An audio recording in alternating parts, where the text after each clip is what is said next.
أنثى أليس ذلك بقادر على أن يحيي الموتى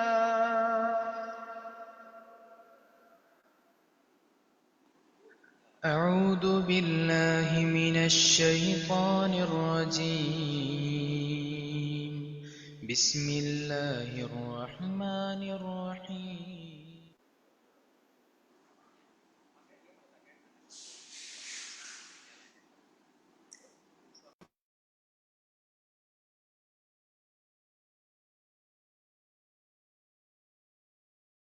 Baik, teman-teman semua sudah standby di depan perangkatnya.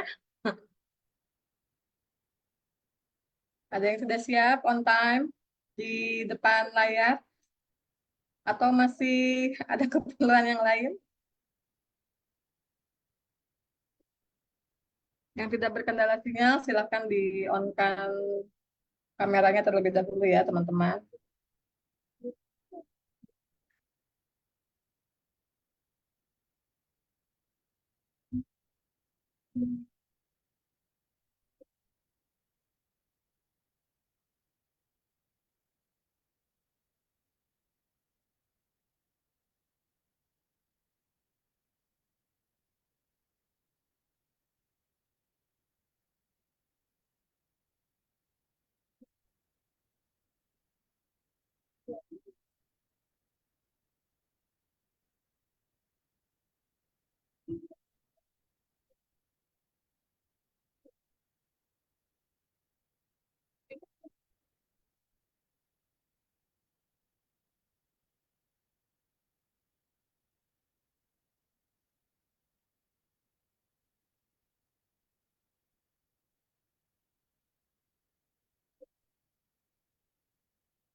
Baik, teman-teman semua sudah ada yang on, sudah siap on nih. Ini masih gelap semuanya, belum ada yang bersuara. Jadi nanti saya ngomong sendiri dong.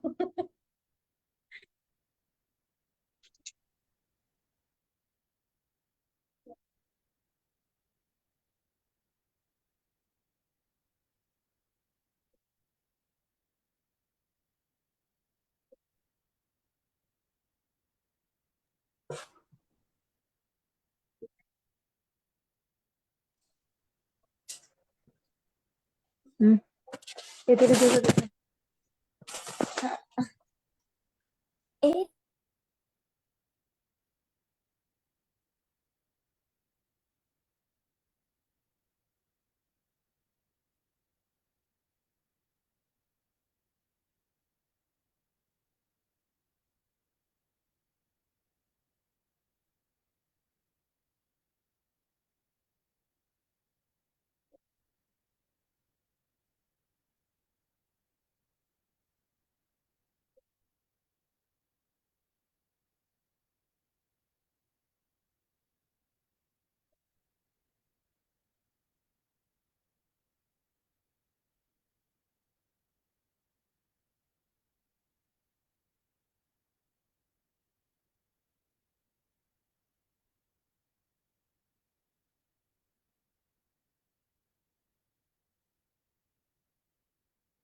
Ya baik teman-teman semua, saya doakan teman-teman yang on kamera di malam hari ini, semoga Allah limpahkan taufik hidayahnya, semua hajatnya Allah kabulkan di tahun ini ya, insya Allah. Dan kita semua umrah insya Allah di tahun ini.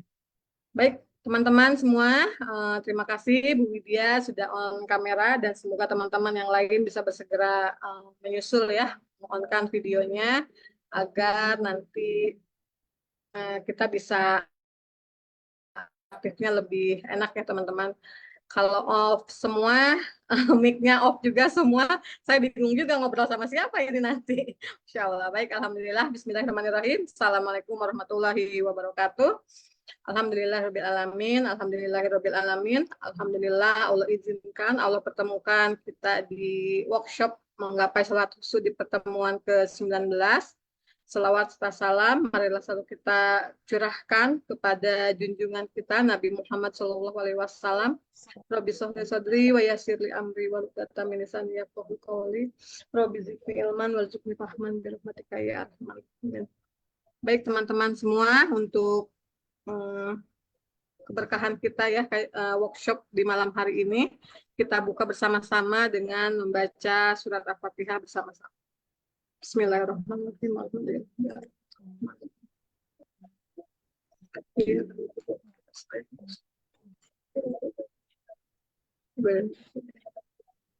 Amin amin ya Allah. Baik, alhamdulillah teman-teman, nanti insya Allah di pertemuan ke-19 ini nanti akan dibersamai oleh Bu Dewi. Namun sebelum kita lanjut kepada Bu Dewi, seperti biasa kita merefresh dan mereview dulu materi pertemuan ke-18.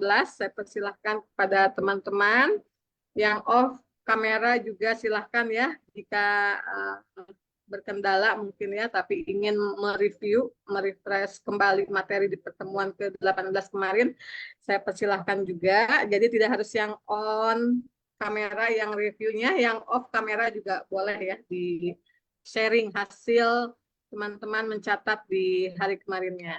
Mangga saya serahkan kepada teman-teman nih yang bergabung di ruang Zoom. Silahkan.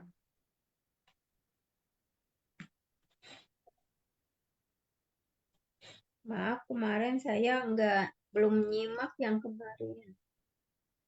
Ya, ternyata ada trouble ya teman-teman. Tadi saya diingatkan sama ponakan saya, nggak ada suaranya. Baru saya itu dicek lagi, ternyata oh iya benar nggak ada suaranya.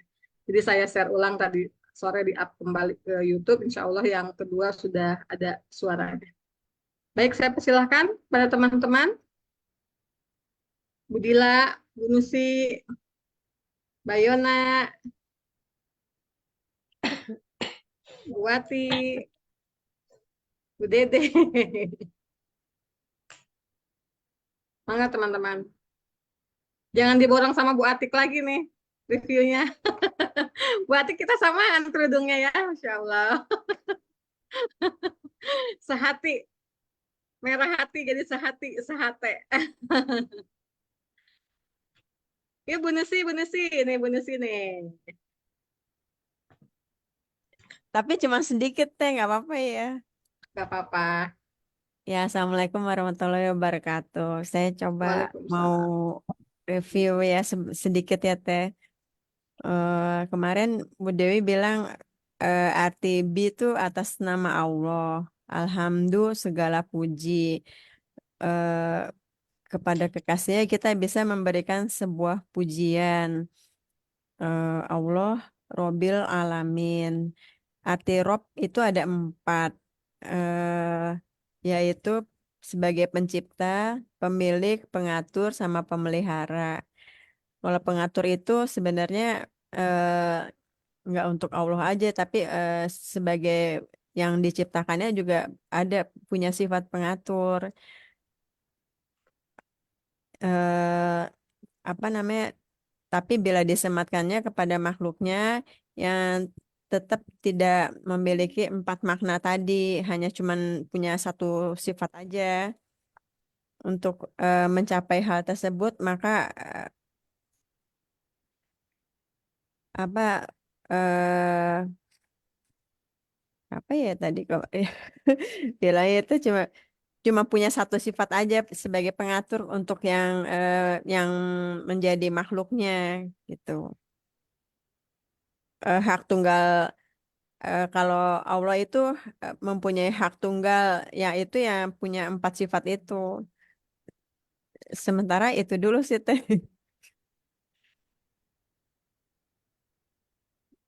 Kalau ada yang bisa nambahin, bisa teh boleh. Saya kemarin cuman itu yang saya bisa nyatet sih. Iya, iya, iya. Ya, Baik, syukron ya alhamdulillah. teh. Ya, Assalamualaikum. tur nuhun Bu Nusi. Waalaikumsalam warahmatullahi wabarakatuh. Nanti insya Allah dilengkapi lagi ya. Baik, alhamdulillah Bu Dewi sudah bisa bergabung bersama kita. Sudah on, sudah siap. Apakah sehate juga? Kita lihat apakah sehate sehati? Jeng jreng Kali ini jreng. tidak. Nggak temenan nah, kalau gitu Kali mah. ini tidak. Teh Ani, kenapa Teh Ani Ya, nggak bergerak di saya ya? nge-freeze. Teh Ani, Ya, suara teman-teman saya bergerak. saya ada nggak? Bergerak Bu Dewi teh. ada. Teh Ani. Itu saya apa Teh Ani nih? Bu Dewi ternyata. Bu Dewi dicek jaringan jaringan yang nyangkut di laptopnya Bu Dewi. Pakai rumah apa yang dari HP? Hmm?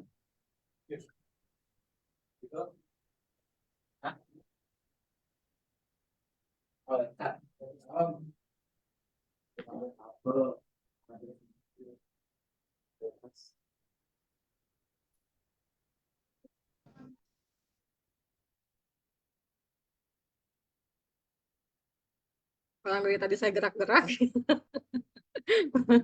Udah kayak ya Allah. Semoga dimudahkan ya Bu Dewi jaringannya bersahabat insya Allah. Gak ada suaranya Bu Dewi.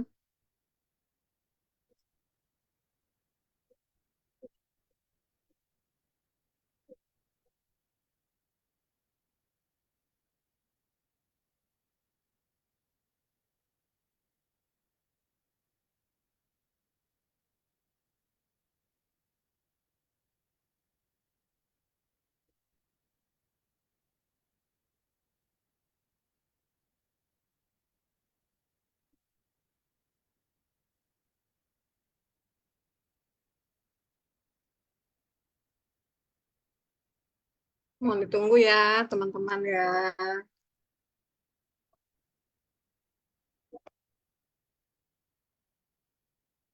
Nah Bu Dewi yang hilang.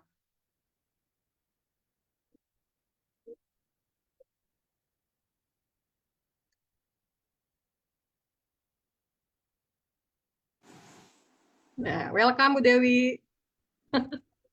Welcome, welcome. Gimana? Welcome. Jelas nggak? Jelas nggak? Udah. Jelas, Oke. jelas. Alhamdulillah. Ya, kita langsung aja ya. Bismillahirrahmanirrahim. Assalamualaikum warahmatullahi wabarakatuh.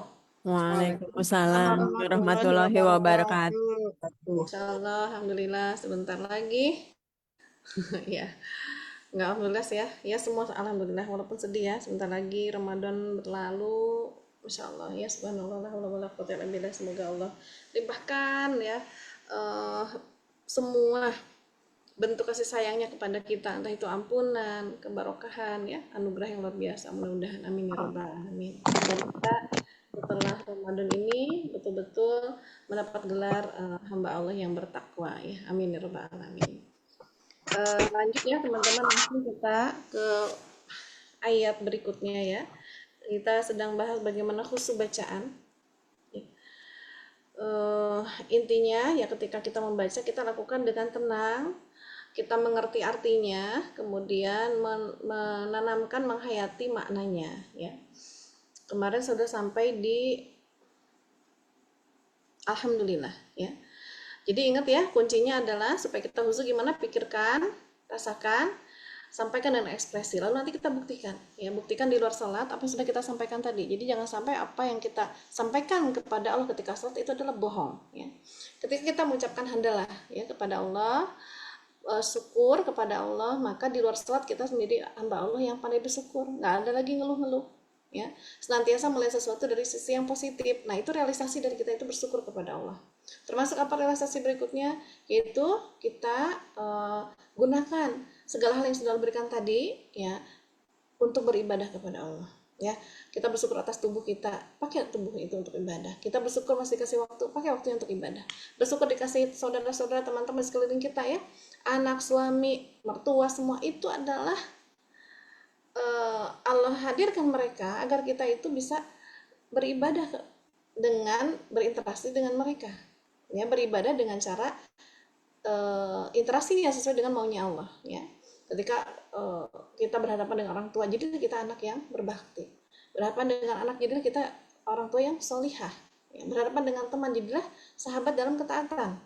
Nah, seperti itu. Dengan siapapun kita, maka kita jadilah seorang hamba yang senantiasa menjalankan tata cara hidup sesuai Allah Subhanahu wa taala. Itu bentuk syukur kita kepada Allah, ya. Mensyukuri harta, pakai harta itu digunakan untuk membeli sesuatu yang memang betul-betul untuk membantu kita makin mudah beribadahnya, makin banyak ibadahnya harta tersebut, ya. Makan, carilah kalau hartanya tambah banyak, betul-betul makanan yang kualitasnya lebih baik lagi, ya, dan seterusnya. Kemudian atau tambah lagi sedekahnya, ya. Karena itu semua hanya titipan dari Allah, bekal dari Allah agar kita itu mudah untuk menghamba, ya. Itu bentuk syukur. Jadi realisasikan, namanya khusyuk itu direalisasikan di luar salat, apa yang sudah kita sampaikan, ya. Nah, itu jadi sebelumnya juga Ar-Rahman Ar-Rahim ya sudah kita bahas. Nah, setelah hamdalah apa ucapannya adalah Ar-Rahman Ar-Rahim lagi, ya. Ar-Rahmanur Rahim, ya. Ar-Rahmanir Rahim, ya, mohon maaf, yaitu yang Maha Pemurah lagi Maha Penyayang. Nah, jadi kalau kita itu menyampaikan, meyakini, ya, kemudian menghayati apa yang kita ucapkan berupa Allah itu Ar-Rahman Ar-Rahim. Nah, di luar salat teman-teman harus punya sifat kasih sayang, ya. Buktikan ucapan kita itu punya sifat kasih sayang, ya. Seperti Allah pasti nggak mungkin, ya, tapi kita jadi terdorong memiliki kasih sayang kepada, kalau dari sifat Ar-Rahman, kepada semua makhluk, ya, kecuali, ya, makhluk-makhluk memang Allah, atau manusia Allah memang meminta untuk kita tuh membencinya, ya, ada. Berarti ketika kita mencintai semua makhluk karena memang Allah memerintahkan kita untuk mencintainya, ya, dan ketika kita membencinya itu karena perintah Allah juga. Jadi itulah bentuk realisasi dari rasa sifat Rahman, sehingga apa nanti, ya, kita itu akan senantiasa memperhatikan saudara-saudara kita, ya. Bahkan ada ancaman dari baginda SAW yang dikatakan barang siapa yang bangun di pagi hari, ya, dan hanya dunia isi kepalanya, ibaratnya seperti itu, ya, dia tidak mengingat urusan kaum muslimin, maka dia tidak termasuk golonganku, kata Rasulullah. Nah, itu realisasi dari kita memahami makna mengucapkan kepada Allah bahwa dia adalah Ar-Rahman. Itu adalah pengakuan kita, maka buktikan pengakuan tadi dengan kita memiliki sifat-sifat tadi, ya, peduli kepada kaum muslimin, mencermati kondisi umat itu sekarang bagaimana, ya, lalu apa yang bisa kita lakukan, ya, doa itu yang paling utama, ya, maksudnya yang pertama yang harus kita lakukan adalah doa, ya, karena doa dan senjatanya kaum muslimin. Tapi cukup dengan doa? Nah, Allah tidak meminta kita hanya ikhtiar langit, tapi ikhtiar bumi, ya. Dengan doa nanti Allah bukakan pintu-pintu kemudahan bagi kita agar kita bisa menolong saudara-saudara kita yang lain, ya. Nah, seperti itu. Jadi teman-teman, realisasinya seperti itu di dalam kehidupan kita. Jadi jangan sampai kata Allah, bohong gitu, ya, kamu mah bohong pas dihisab itu, ya. Enggak, ya Allah, aku mengimani kalau itu Ar-Rahman, mana buktinya dalam kehidupanmu? Tidak ada, gitu, ya. Termasuk mengimani bahwa itu Allah itu Ar-Rahim, ya, bagaimana? Ya, karena Ar-Rahim itu hanya diberikan kepada muslim, dan itu juga kadang-kala muslim itu harus memenuhi syarat dulu, gitu, ya, untuk diberikan hal tersebut, ya. Misalnya Allah berikan taufik. Nah, taufik itu kan dikasih kepada muslim, ya, gitu. Tapi ada syarat yang harus kita lakukan dulu. Maka karena itu ada syaratnya, jadi ketika kita meyakini Allah itu punya sifat rahim, kita tuh berupaya untuk mendapatkan kerahimannya tadi, karena kita butuh sifat rahim, ya, kerahiman Allah kepada kita itu. Ketika dikatakan Allah tuh Maha Pengampun, maka kita senantiasa optimis dan meminta ampun kepada Allah tanpa kenal lelah, ya. Kemudian bentuknya adalah pahala, maka kita harus gila gitu dengan pahala itu ya teman-teman. Jadi kalau mengimani Allah adalah memiliki sifat rahim, tapi kita nggak gila dengan pahala gitu ya, ngejar pahala, malah masih sibuk cek deh, kita lebih merasa kehilangan ngejar harta dunia atau pahala gitu ya. Nah itu kita yang bisa ngukur teman-teman ya. Nah jadi kalau mengimani sifat rahim, jadikanlah diri kita itu memang mulai menggilai mendapatkan pahala dari Allah gitu ya, karena cuma Allah yang bisa ngasih pahala, bukan yang lain ya. Dan menggilai untuk bertaubat kepada Allah ya. Menggilai itu ya gimana, itu bahasa saya aja teman-teman ya, betul-betul bersungguh-sungguh gitu ya untuk melakukan itu, karena kita yakin dengan sifat Rahman dan Rahimnya Allah. Dan teman-teman ya, apa tadi ya dikatakan Ar-Rahman Ar-Rahim tadi itu, Ar-Rahim itu ya pahala, ampunan ya, dan seterusnya. Nah maka tadi saya mau menyampaikan apa ya ya Allah ya.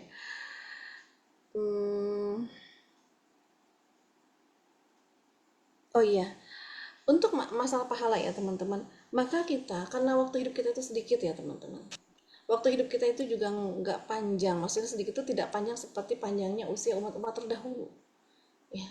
Umat terdahulu bisa ibadah 500 tahun, 1000 tahun, wah pahalanya banyak banget dong ya. Nah terus kita bagaimana yang usia kita paling cuma 60 tahun sekitar itu kurang lebih ya.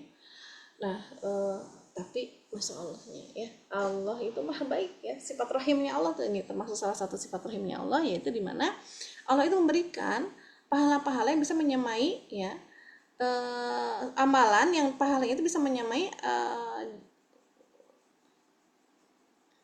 panjangnya ibadah umat terdahulu ya misalnya. Sehingga kita harus memilih, harus cerdas dalam beramal ya. Ketika kita punya waktu yang cuma satu ini gitu ya, sekarang nih detik ini kita punya waktu 1 detik, tapi gimana caranya di detik ini kita mampu mendapatkan pahala yang banyak banget seperti umat terdahulu. Banyak sebetulnya Allah membukakan ya, misalnya sama-sama sholat tapi ada yang sholatnya sendirian cuma dapat 1 pahala, ada yang dapatnya 27 pahala.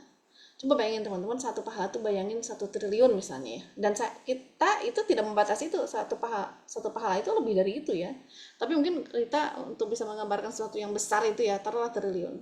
Yang satu dapat uang 1 triliun kalau sholat sendirian, tapi kalau berjamaah dapat uang 27 triliun. Sekali sholat, sama-sama sholat. Nah harusnya yang cerdas itu gimana? Kita cari jamaah sholatnya. Ya merasa rugi banget tuh, saya tuh nggak dapat 27 nih triliunnya ya, cuma 1. Itu muncul merasa rugi. Coleklah anak kita, colek siapa, kalau suami. Nah ternyata kalau suami memang bisa ya teman-teman, kita itu bisa diimami oleh orang yang sudah sholat ya. Misalnya suami udah ke masjid nih, kita kan nggak ke masjid, pas suami datang tapi tentu kalau nggak usah maksa ya, ntar jadi berantem nih gara-gara Dewi Cina ya. Nah minta sama suami untuk beliau mengimami kita sholat. Ya, jadi hanya boleh yang sudah sholat itu boleh kita juga gitu ya. Misalnya saya udah sholat, Teh Yani belum sholat, terus Teh Yani minta imamin saya dong, boleh. Jadi posisi kita yang sudah sholat hanya boleh jadi imam, nggak boleh jadi makmum ya. Yaudah aku tapi jadi makmum ya, aku nemenin doang, nggak gitu ya, tapi harus jadi imam, posisinya begitu ya. Nah jadi cerdas. Atau nanti ada pahala yang bisa menghapuskan dosa setahun ke belakang, setahun ke depan. Apa itu? 6 hari di bulan Syawal. Nah harusnya kita tuh gitu, ngejar banget ya. Atau ada satu hari seperti 1000 bulan, makanya kejar gitu ya. Bahkan saya pernah mendapat tulisan ya, perbedaan para ulama itu tentang kapan itu Lailatul Qadar ya. Jadi sebetulnya di malam-malam terakhir itu berpotensi, tidak hanya malam ganjil, sangat berpotensi semua malam itu menjadi malam Lailatul Qadar ya. Tidak hanya ganjil, maksudnya yang positif pun sangat berpotensi. Itu dari ada tulisannya mau lengkap banget ya, pendapat imam ini, hadis ini, banyak sekali ya. Saya tidak bisa menghafalnya, tapi inti dari tulisan itu menjelaskan seperti itu teman-teman ya. Jadi hari-hari apapun harusnya kita itu jadi jangan modus ya, karena cuma pengen dapat pahala doang ya.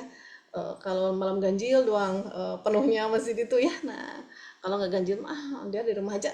Nah itu kan berarti masih belum terdorong untuk apa ya namanya itu. Justru 10 hari terakhir Ramadan ini kita makin mendekatkan, makin menguatkan gitu ya, jumlah dan kualitas dan kuantitas ibadah kita ya. Karena yang dilihat Allah tuh ujungnya ya. Kalau awal-awal masih semangat gitu ya tarawih, nah ujungnya ini Allah perhatikan ya. Nah itu teman-teman, sehingga kita pilih-pilihlah amal yang dimana amal tersebut pahalanya lebih banyak. Misalnya Kalau teman-teman apalagi yang lagi haid, rugi banget kita nggak dapat pahala saum ya. Nah teman-teman sediakan makanan untuk yang puasa dan cari yang puasanya itu orang yang solih, karena kita akan dapat pahala dari semua kesolihan yang dia lakukan ketika dia berpuasa ya. Bukan berarti kita ninggalin yang nggak usah ya pinggir jalan abang-abang bicara sok eta sok apa gitu misalnya, bukan gitu juga sih ya. Tapi maksudnya dilihat diperhatikan ya, kalau abang beca sebelah rumah kita memang betul kelaparan ya kita kasih juga gitu ya.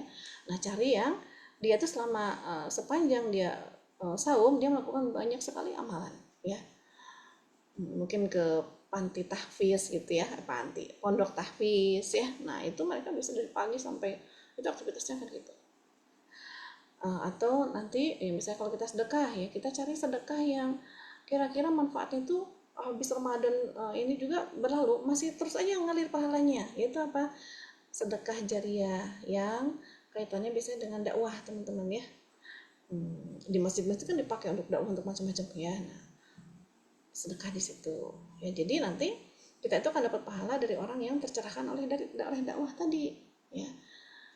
Nah itu namanya pahala jariah ya. Terus seperti MLM ya, kalau ini tuh apa namanya yang transaksi itu sekian dan lain ya di bawah kita mah cuma duduk kita dapat tuh transferan gitu ya.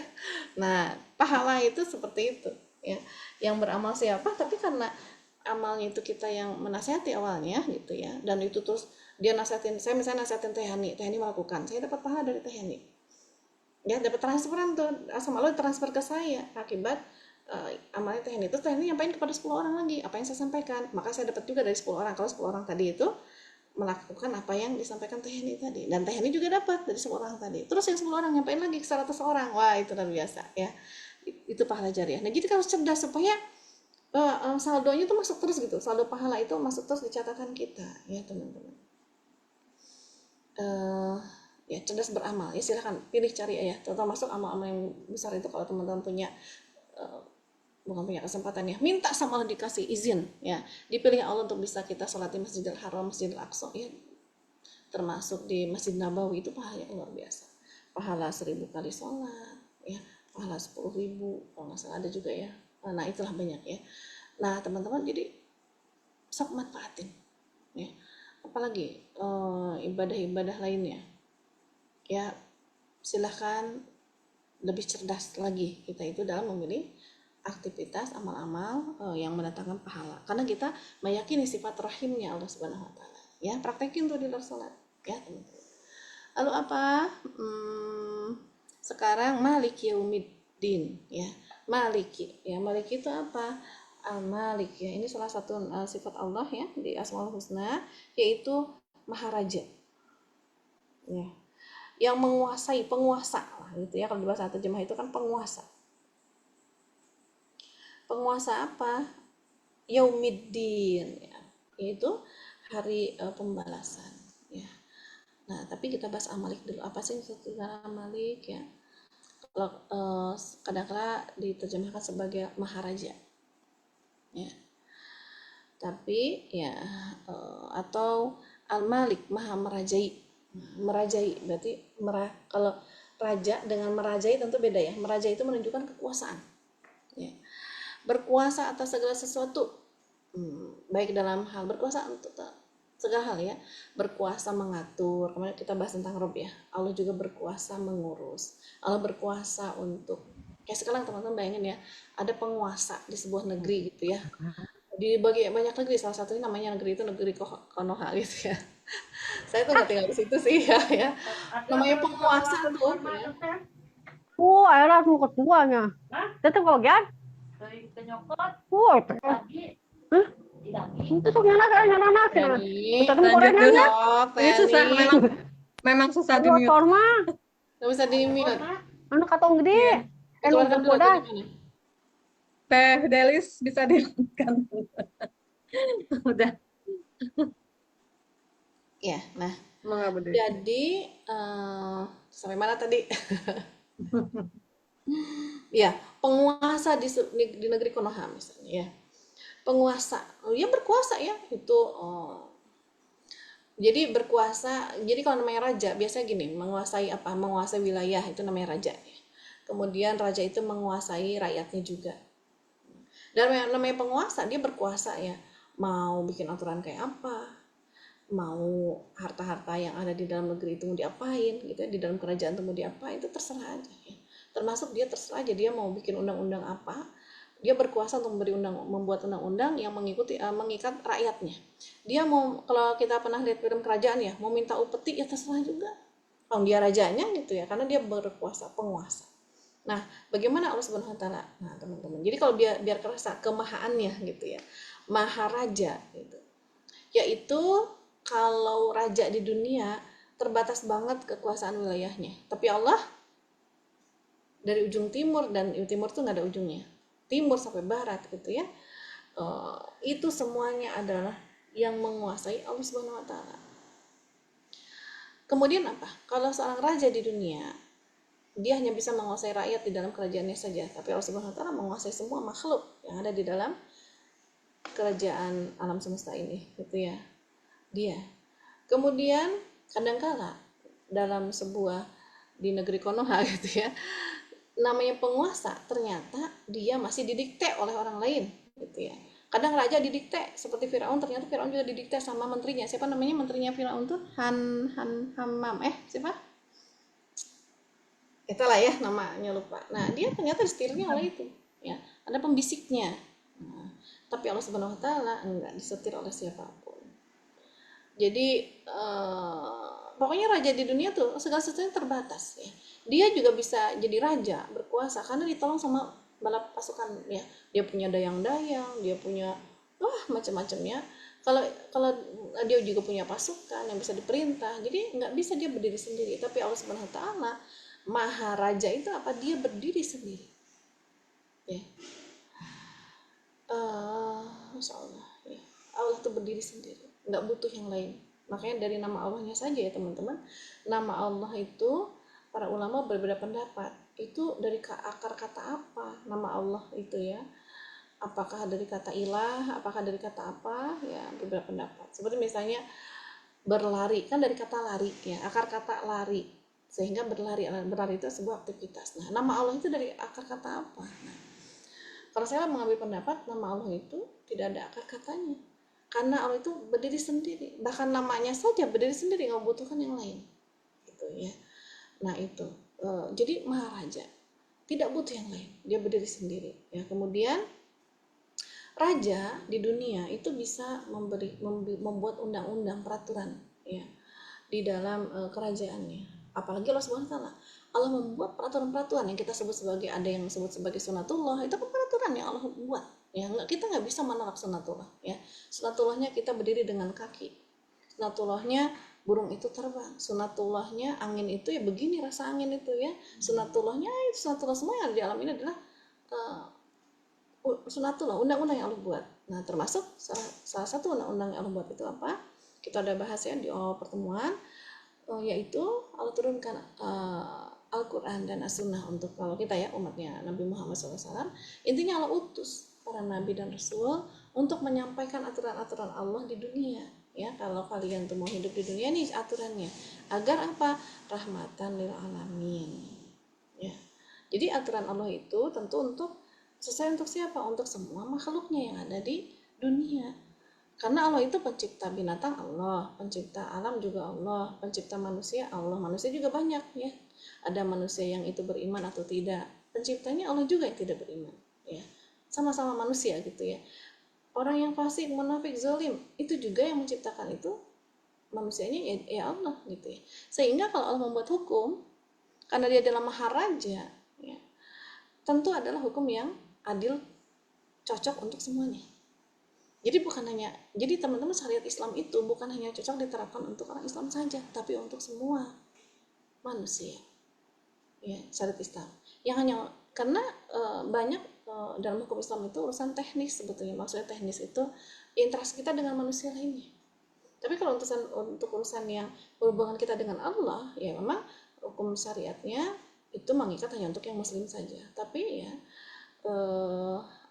hukum Islam itu jadi begini. Ada hukum Islam yang mengatur hubungan kita dengan Allah ya. dengan manusia dan dengan diri sendiri. Ya, hablum binafsihi, hablum minan nas, dan hablum minallah. Itu hukum Islam. Ya, Al-Quran dan As-Sunnah itu isinya tuh 3 poin ini. Apa yang dibahas di hubungan kita dengan Allah, yaitu masalah kita belajar akidah, belajar tauhid, belajar ibadah, ya, ibadah sholat, zakat, puasa gitu ya. Itu langsung berhubungan dengan Allah. Ini namanya hukum-hukum yang mengatur kita dengan Allah. Ya. Ada hukum bisa mengatur urusan kita dengan diri kita sendiri. Nah, apa itu? Apa yang boleh kita makan, apa yang boleh kita minum, apa yang boleh kita pakai, ya, pakaiannya seperti apa, dan seterusnya. Itu Allah atur supaya diri kita itu diatur dengan aturan Allah. Lalu ada hukum-hukum yang terkait dengan interaksi dengan sesama manusia, ya. Kadang manusia berinteraksi itu hubungan apa? Hubungan jinsiah. Jinsiah itu perempuan dengan laki-laki. Tentang pergaulan perempuan laki-laki. Itu diatur bagaimana. Kemudian diatur juga bagaimana ketika manusia berinteraksi manusia dengan lainnya, apa kadang-kadang masalah pendidikan, ekonomi, kesehatan, dan keamanan. Itu tuh di ini juga. Kadang-kadang urusan apa? Kadang-kadang berinteraksi dengan manusia lainnya adalah urusan pemerintahan. Maka Allah siapkan untuk struktur pemerintahan dalam Islam itu seperti apa. Ya, itu teman-teman. Tugas-tugas kepala negara dalam Islam itu ada. Ya, seperti apa Allah mau mensyariatkan itu lengkap banget semuanya. Ya, nah, maka kalau kita mengimani Allah Al-Malik, harusnya kita itu ridho untuk dihukum oleh hukum Allah Subhanahu wa taala. Ya, diterapkan. Maka kata Allah itu apa dalam Al-Qur'an dikatakan udkhulu fis-silmi kaffah. Ya, masuklah kalian ke dalam Islam secara kafah, sempurna, jangan sepotong-potong. Sepotong Islam di dalam rumah, di dalam masjid Islam, pas keluar rumah nggak jelas Islam atau bukan, gitu ya. Bisa jadi sekuler, bisa jadi liberal di luar rumahnya, atau bisa jadi mungkin ya yang lain-lainnya ya. Nah, itu namanya tidak kafah. Kafah itu laksanakan semuanya. Gimana bisa dilaksanakan? Pelajari dulu ya. Kalau kita nggak mempelajari, nggak mungkin bisa melaksanakan apa tuh, melaksanakan apa dari tidak tahu apa isinya, perintahnya apa, larangannya apa ya. Itu teman-teman. Jadi bahkan bernegara saja sama Allah itu disiapkan aturannya. Karena Allah Maha Tahu manusia itu pasti bikin negara. Ya dari dulu, atau dulu disebutnya mungkin kerajaan gitu ya. Nah, tapi kan kacau kalau manusia sendiri. Ya, raja tadi dunia bikin aturan sendiri, pasti banyak zolimnya. Ya, kebaikan zolim itu adil. Hukum Allah pasti adil. Manusia kadang-kadang karena kepentingan, seringnya karena kepentingan. Dia menetapkan sesuatu undang-undang itu karena kesukaan dan kebencian dia aja gitu ya. Aku nggak suka deh. Oh, misalnya aku suka banget ya, kan ada misalnya orang sekarang ya, ngeri memangnya pejabat-pejabat mungkin ya, tidak hanya di negeri Konoha, negeri lain juga gitu teman-teman ya, di mana mereka itu yang misalnya kayak undang-undang untuk inilah LGBT gitu ya, ada yang pro ada yang kontra. Ya yang pro tentu ya karena mereka mungkin menyukai, senang-senang ya, atau mereka mungkin pelaku gitu ya, tapi ada yang tidak suka ya, sehingga mereka kontra. Nah, selayaknya ya, maka hukum itu jadi pasti nanti yang dibuat itu hukumnya tidak adil, pasti zolim ya, malah dilegalkan sesama jenis, kan zolim itu, menzolimi, bahkan pelakunya juga zolim, menzolimi diri sendiri. Saya tuh pernah dapat cerita dari ini ya, ada teknilum nggak di sini ya. Nah, beliau tuh kerja di PMI gitu ya, beliau cerita bahwa pasien gay itu gitu ya, mohon maaf ini anusnya itu teman-teman ya, itu tuh ya udah dol aja, kalau keluar aja langsung gitu ya, karena udah nggak katupnya tuh udah ini, termasuk nanti tuh hernia tuh parah hernianya, jadi si usus besar itu ya udah turun aja ke bawah, jadi kayak gelambir-gelambir kayak sebesar gini katanya gitu di anusnya itu, gelambir-gelambir gitu ya. Jadi pelakunya aja terzolimi gitu, si tubuhnya itu dia tersiksa, belum nanti penyakit kelamin dan lain-lain ya. Jadi kalau nggak pakai aturan Allah, nah itu nggak mungkin adil, nggak mungkin, dia pasti zolim.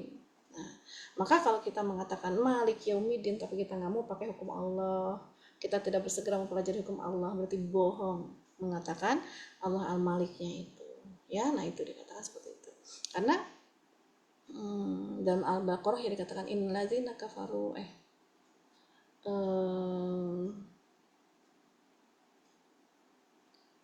yukhadi'una Allah waladzina amanu wa ma yakhda'una illa anfusahum wa ma yash'urun ya fi qulubihim maradun fazadahumullahu marada. Nah, itu adalah ayat-ayat yang dikatakan oleh Allah ya, ada di antara manusia itu memang mereka menipu Allah ya.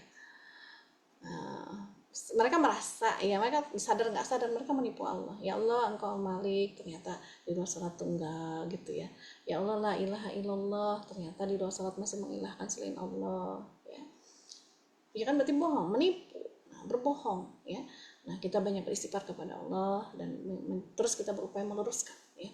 Ya Allah, ampuni ya Allah, ternyata memang masih sering kepleset ya. Kita mengilahkan selain Allah, kita mulai malas belajar, mulai malas melaksanakan hukum-hukum Allah ya. Minta ampun kepada Allah ya. Karena kita meyakini Allah itu Al-Malik ya.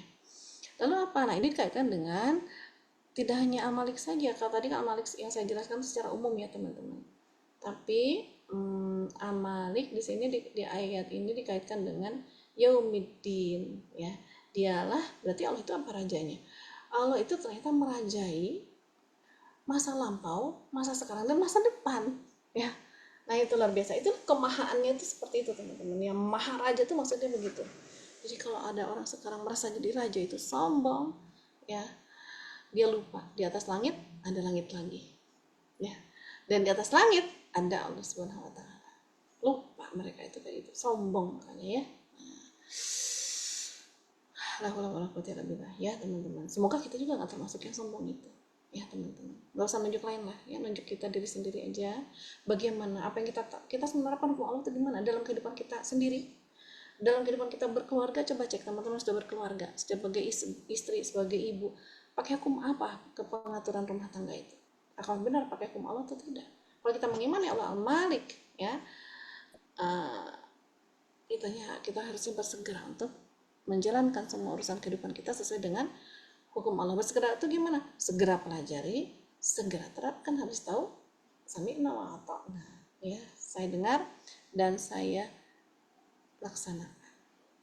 Nah, tapi ya kembali ya, Yaumiddin, pada hari kiamat ya. Nah, ini teman-teman bicara tentang kiamat ya Allah, ya memang dikatakannya ada sebuah hadis ya, di mana pada hari itu betul-betul tidak ada naungan sedikit pun, tidak ada tempat berlindung sedikit pun ya bagi manusia ya, kecuali, nah ada pengecualian ya, ada dua hadis tuh ya.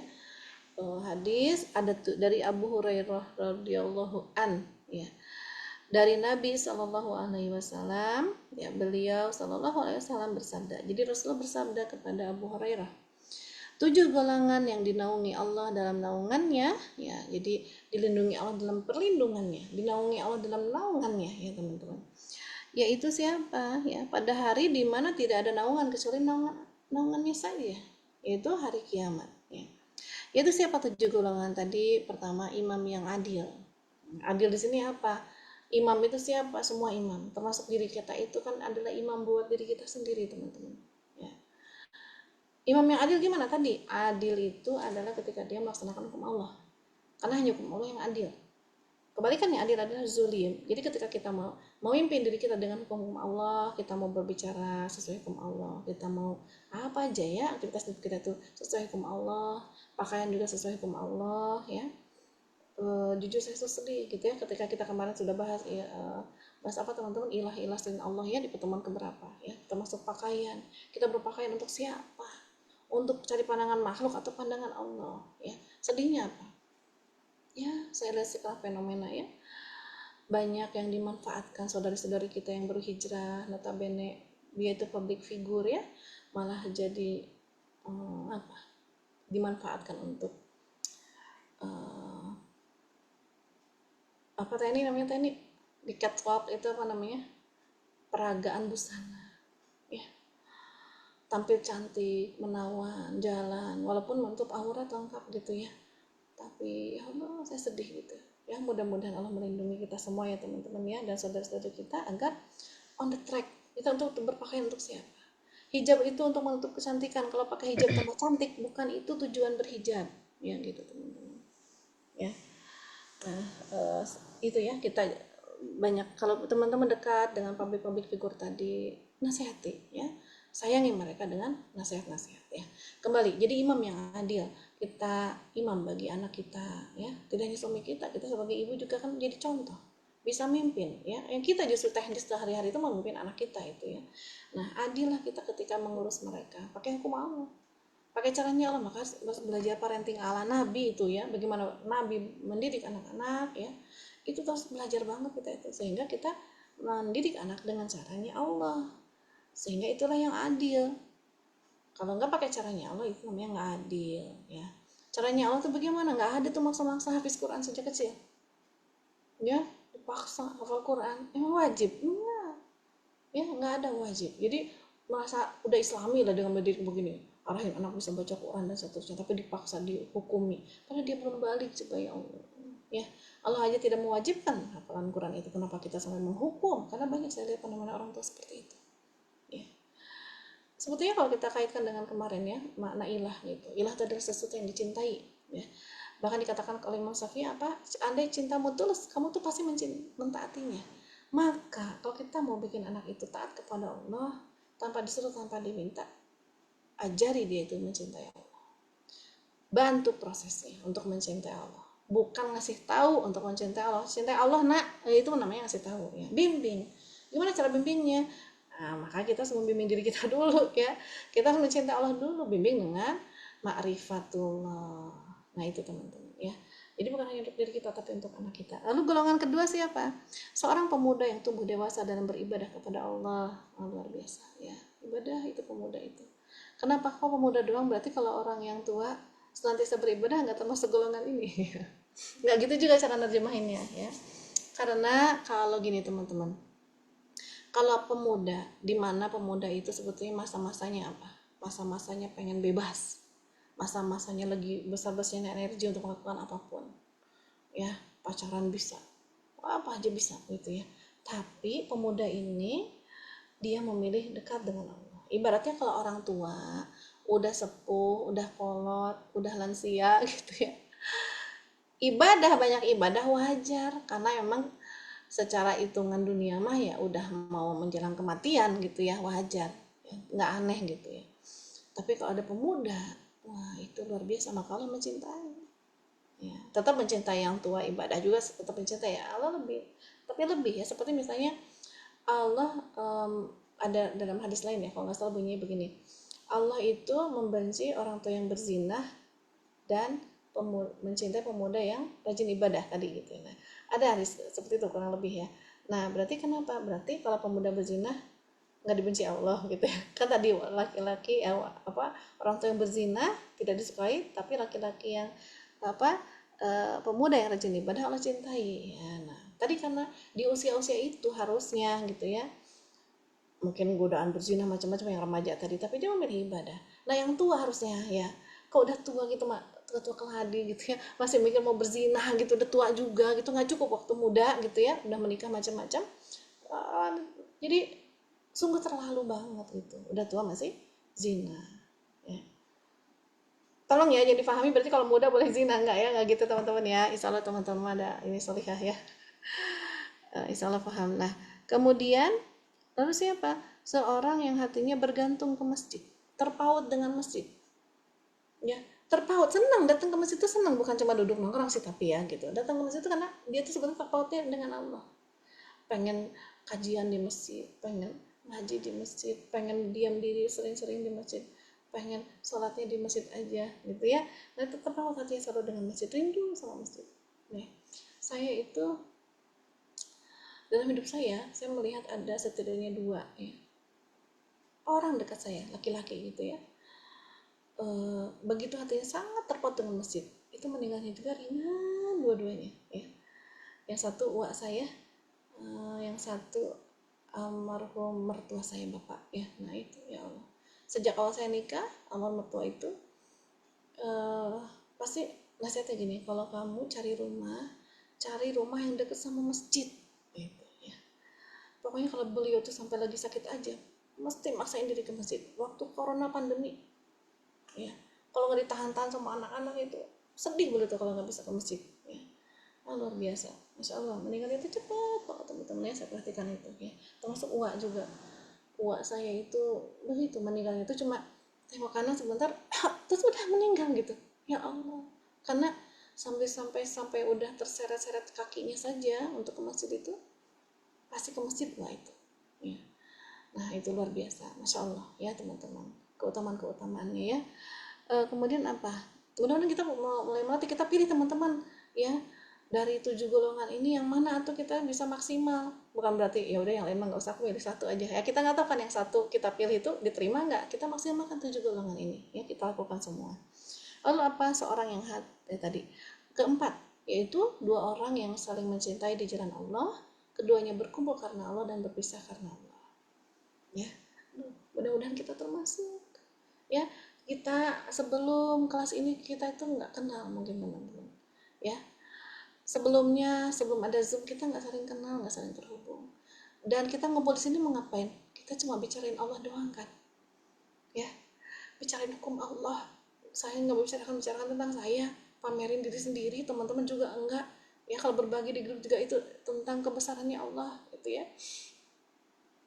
Mudah-mudahan ya ini Allah catat kita itu sebagai orang yang berkumpul karena Allah, berpisah karena Allah. Habis ini kita bubar ya, bubar dari Zoom kita berpisah karena Allah ya. Bukan bubar dari Zoom tuh bukan karena habis berantem sama Teh Yani kita sering gontok-gontokan gitu ya di majelis taklim gitu ya, wah pulang lah saya mah sebel banget lah Bu. Berpisahnya bukan karena itu, tapi memang karena Allah. Kita berpisah baik-baik, kita tutup kajiannya baik-baik, setelah itu kita melakukan aktivitas ibadah lainnya ya. Atau dalam hal lain misalnya menikah karena Allah ya, atau misalnya punya pacar kan haram tuh, lalu mereka berpisah, nah berarti mereka berpisah karena Allah ya gitu teman-teman.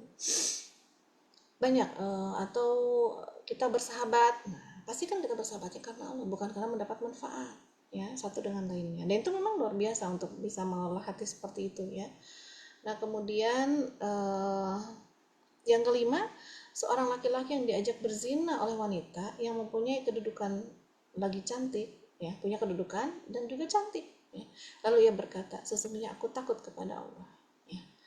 Oh jadi berlaku buat laki-laki doang, buat perempuan enggak gitu ya. Ya enggak gitu juga ya teman-teman ya. Jadi menahan kemaluannya dari berzina karena takut kepada Allah, bukan karena sama dia mah gak nyaman gitu ya, bukan gitu ya, bukan karena itu jinahnya cari sama yang nyaman aja, enggak gitu ya, tapi karena Allah dia itu, kan dia ketakutan kepada Allah. Nah dan yang keenam, seseorang yang bersedekah dengan satu sedekah lalu ia menyembunyikannya sehingga tangan kirinya juga nggak tahu apa yang diinfakkan oleh tangan kanannya ya. Yang ketujuh siapa? Seseorang yang berzikir kepada Allah dalam keadaan sepi lalu ia meneteskan air matanya. Aduh ya Allah, Allah tuh senang banget, sweet banget aku diingat, dan dia tuh ketika mengingatku dia terharu gitu. Allah tuh pasti senang banget ya. Kita aja teman-temannya kadangkala ada kiriman WhatsApp ya, terus dia bilang ih kangen pengen ketemu, senang gak sih digituin? Senang ya. Terus pas bener misalnya pas ketemu kita tuh sampai dipeluk, dia sampai nangis-nangis karena rindu, ternyata dia tuh rindunya ternyata sama saya gitu ya. Allah just gitu hatinya, ternyata aku tuh ada juga yang merindui gitu ya. Bagaimana Allah SWT?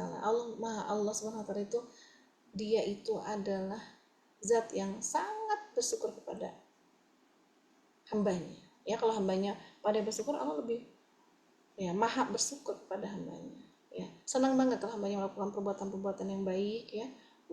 Hari ini sama Allah disambut dengan sambutan yang luar biasa ya. Tapi teman-teman, tentang terkait 7 golongan ini, sebetulnya kata 7 di sini dalam sarah hadisnya ya, dalam penjelasan hadisnya tidaklah merupakan pembatas-batasan, berarti cuma golongan ini doang, bukan. Tapi 7 di sini adalah dikatakan apa ya,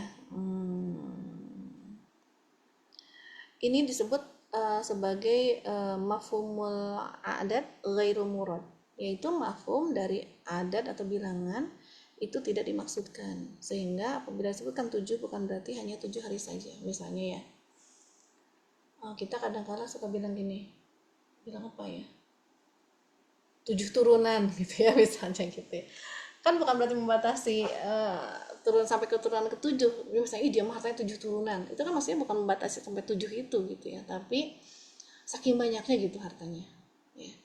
Kurang lebih seperti lah penjelasannya teman-teman. Saya juga belum terlalu paham lah bahasa Arab itu ya. Nah tapi dijelaskan di dalam sarah hadis ini seperti itu, bukan berarti hanya 7 ini yang dilindungi. Intinya siapa sih? Hamba-hamba Allah yang berusaha betul menjadi hambanya melaksanakan apa yang sudah ditetapkan oleh Allah. Nah itulah orang-orang yang akan dinaungi di hari kiamat itu oleh Allah Subhanahu wa Ta'ala. Bukan orang yang ahli maksiat, orang yang sombong, yang takabur, orang yang punya sifat-sifat Fir'aun, iblis, korun, ya enggak ada. Nah itu teman-teman ya. Jadi ketika kita mengatakan Malik Yaumiddin ya, yang mengerajai hari pembalasan, maka teman-teman sama seperti yang saya gambarkan waktu saya jelasin apa ya, kita itu kan kalau lagi dalam kondisi ketakutan waktu kecil ya, pasti mungkin meluk ibu kita ya. Sekarang pun kalau takut apa gitu, mesti dipeluk sama saudara kita itu, kita tuh merasa lebih apa, damai lah, tenang ya, merasa terlindungi. Nah lalu kalau guru saya ngajarinnya begini, salah satu guru saya, jadi bahasakan begini, kan inget ya terjemahannya, bahasakan dengan bahasa komunikasi kepada Allah. Malik Yaumiddin, gimana? Ya Allah, Engkau lah yang merajai hari pembalasan, cuma Engkau ya Allah gitu ya. Nah kalau guru saya ngajarin begini, karena di hari pembalasan itu yang memberi naungan perlindungan itu hanya Allah, beliau membayangkan tadi seperti kita minta dipeluk oleh ibu kita. Nah jadi pas bilang gini, Malik Yaumiddin, ya Allah, peluklah aku di hari kiamat nanti ya, lindungi aku di hari kiamat nanti. Nah kurang lebih begitu ya, karena cuma Engkau yang bisa memberikan perlindungan itu, tidak ada yang lain nggak bisa ya Allah. Nah itu ya teman-teman, nah itu gambarannya Yaumiddin, pada hari kiamat ya. Dan dikatakan di hari kiamat itu teman-teman, semua urusan begitu dahsyat hingga semua orang ketika dibangkitkan tidak ada satupun yang sadar bahwa mereka dibangkitkan dalam keadaan tanpa berpakaian dan tidak disunat. Sampai sahabat tuh bingung, ya Rasulullah, apakah kita saling melihat waktu itu? Iya, kita saling melihat, tapi nggak ada yang sadar karena saat itu masing-masing begitu sibuk dengan aku gimana. Dia mengingat kembali amalan-amalannya, apakah aku selamat atau tidak. Mereka sibuk dengan urusan itu ya. Ibarat misalnya kalau kita ada ya, saya mengadakan suatu event ya, mau dimulai itu eventnya, atau sejak event itu ada apa, apalagi kalau event yang besar, event nasional ya, saya kira itu rapatnya udah sekian kali, panitia itu macam-macam sibuk. Pas besoknya kayak mau nikahan juga kan gitu ya, ngurusin nikahan itu. Saya tuh pengalaman tuh ya, anak saya yang pertama tuh nikah dulu kan, kalau pas saya nikah nggak ikut sibuk ya, tapi pas nikahin anak itu ya Allah ya, benar-benar urusannya sibuk banget gitu ya, sampai aduh saya tuh selama 1,5 bulan teman-teman, saya ingat ya, itu tuh tidur tuh sampai muter, berpikir gitu, tidur itu susah tidur sampai 1,5 bulan itu, mikiran rencana pernikahan karena begitu banyak urusan di kepala itu gitu ya. Waktu itu juga suami itu nyerahin ke saya kurang lebih ya, karena beliau juga sedang banyak amanah gitu. Dan itu pertama kali gitu kan ya, anak pertama. Saya kebayang gitu teman-teman ya, nggak kebayang lah gimana betapa dahsyatnya urusan nanti kita di hari kiamat ya. Maka orang yang meyakini kata-kata Malik Yaumiddin, maka di luar salat dia akan ngapain? Dia akan sibuk menyiapkan pertemuan dengan Allah dengan pertemuan yang terindah, terbaik ya, sampai Allah tuh mau ngelihat kita nanti. Sampai nanti pun kalau dicari perlindungan oleh baginda SAW, mendapat syafaatnya, Rasulullah SAW itu bisa mengenali kita sebagai umatnya. Dan Rasulullah itu ya teman-teman, nanti itu dikatakan kan umatnya itu banyak ya, sejak zaman Rasul. Sekarangnya sudah 14 abad sejak Rasulullah SAW diutus menjadi nabi gitu ya. Nanti ke hari kiamat entah atau abad keberapa, yang jelas manusia terakhir di hari kiamat ya, itu juga adalah umatnya Rasulullah Sallallahu Alaihi Wasallam. Bagaimana beliau bisa mengenali umatnya ya, yang akan mendapat syafaat itu gimana? Itu seperti digambarkan tuh begini, seperti kumpulan kuda di padang pasir ya. Kuda itu warnanya hitam semua, dan di antara kuda itu ternyata ada kuda berwarna putih 3 aja misalnya, 4 di antara misalnya gitu ya. Teman-teman kelihatan nggak kuda putihnya? Kelihatan banget ya. Nah seperti itulah, sejelas itulah baginda SAW itu mengenali umatnya. Siapa sih umatnya? Yang betul-betul mengikuti tuntunannya, yang tidak mengilahkan selain Allah, yaitu umat yang betul-betul menghamba kepada Allah, betul-betul menegakkan kalimat la ilaha illallah Muhammadar Rasulullah ya. Itu yang akan ditemui oleh Rasulullah, akan terdeteksi sebagai umatnya yang seperti itu. Jadi kalau kita itu tidak masih mengilahkan selain Allah ya peluangnya kita tidak kelihatan, Rasulullah tidak mengenali kita ya, nauzubillah min zalik ya. Maka yuk bersegeralah gitu, teman-teman ya. Kalau kita meyakini Maliki Yaumiddin, bersegeralah kita itu untuk mempersiapkan pertemuan yang terbaik dengan Allah Subhanahu wa taala agar kita itu layak mendapat syafaat dan mendapat naungan dari Allah Subhanahu wa taala ya. Sekian ya malam ini teman-teman. Udah tinggal berapa malam ya Teni ya? Ya. Peluangnya kalau yang Ramadan hari Senin ya, kemarin tanggal berapa tuh hari Senin tuh? 10. Nah, Senin nanti tanggal 8 tuh udah hari ke-29 ya. Kalau ternyata malam 29 itu terlihat hilang, nah maka besoknya sudah 1 Syawal. Tapi kalau hilal tidak terlihat, maka digenapkan 30 hari, jadi 1 Syawalnya dihitungnya hari berikutnya. Tanggal berapa tuh berarti? Senin itu tanggal 8 ya? Iya betul. Ya betul 8 Nah, Ustazah. tanggal 8. Ya, nah itu hari ke-29. Ya. Nah, itu ya teman-teman, berarti peluangnya ya tanggal 8 Senin terakhir ya. Tapi belum sampai salam kayaknya nih. Gimana dong? Gimana Teh Ani? Insya Allah dilanjut habis Idul Fitri. Yang lanjutin Teh Ani. Yeay. Lah masa sepotong-sepotong? Ya. Ya, nanti dibicarakan. Setuju Ustazah, lanjut sampai Lanjut. salam. Wani piro. Bayarannya mahal. Ya baik, insya Allah. Mendengarkan, Wani mendengarkan. Ya Allah. Ya, doakan saja dimudahkan sama Allah ya. Doakan saya Teh Yani ya dan teman-teman semuanya. Ya. Terutama pengen apa? Kalau saya mah pengen umroh sama haji, doain ya teman-teman ya. Ya Allah. Amin, ya Ya Allah. didoain. Ya. Doain Baik ya. Ustazah. Amin ya rabbal alamin. Insya Allah doa-doa dari teman-teman solihah mah dikabul ya. Amin. Yuk, sekian dari saya ya. Assalamualaikum warahmatullahi wabarakatuh. Waalaikumsalam warahmatullahi wabarakatuh. Alhamdulillah teman-teman, ini sebetulnya ada yang terlupakan di pekan ini. Saya juga lupa dan ada yang nge-reminder. Pejuang subuh. Iya, lupa juga ya. Kemarin ada yang nge-reminder sebetulnya. Kan nggak ada pejuang subuh, astagfirullah. Iya, Saya juga lupa, saya juga lupa, Budi juga lupa, Insya Allah. Baik, Insya Allah ya teman-teman, mungkin nanti bisa dijadwalkan kapan sebagai penggantinya, Insya Allah. Mohon doanya saja dari teman-teman. Bu Dewi mau dibuka sesi tanya jawab apa bagaimana? Enggak ya, saya mau berangkat. Baik, siap. Iya. Baik teman-teman, jika ada yang ingin Di grup aja, ditanyakan di grup nggak apa-apa. Ya, di grup. terkait materi hari ini maupun materi-materi sebelumnya, seperti biasa ya teman-teman bisa bertanya di grup. Nanti Insya Allah mungkin akan langsung dijawab oleh Bu Dewi via voice note atau diketik sama Bu Dewi. Begitupun teman-teman yang di ruang Facebook, jika ada yang ingin tanyakan bisa di kolom komentar yang ada di ruang Facebooknya, nanti akan saya share ke Bu Dewi ya. Nanti jawabannya juga mungkin bisa saya share ulang di komentar yang ada di ruang Facebook. Baik teman-teman, cukup sekian sampai di sini. Kita tutup workshop kita dengan membaca istighfar, astagfirullahaladzim, alhamdulillahirabbil alamin, dan kita tutup dengan doa penutup majlis. Subhanakallahumma bihamdika asyhadu an la ilaha illa anta astaghfiruka. Cukup sekian dari saya. Mohon maaf lahir batin. Assalamualaikum warahmatullahi wabarakatuh. Waalaikumsalam warahmatullahi wabarakatuh. Syukron ya Ustazah. Syukron Teh Yani untuk ilmunya berkah selalu.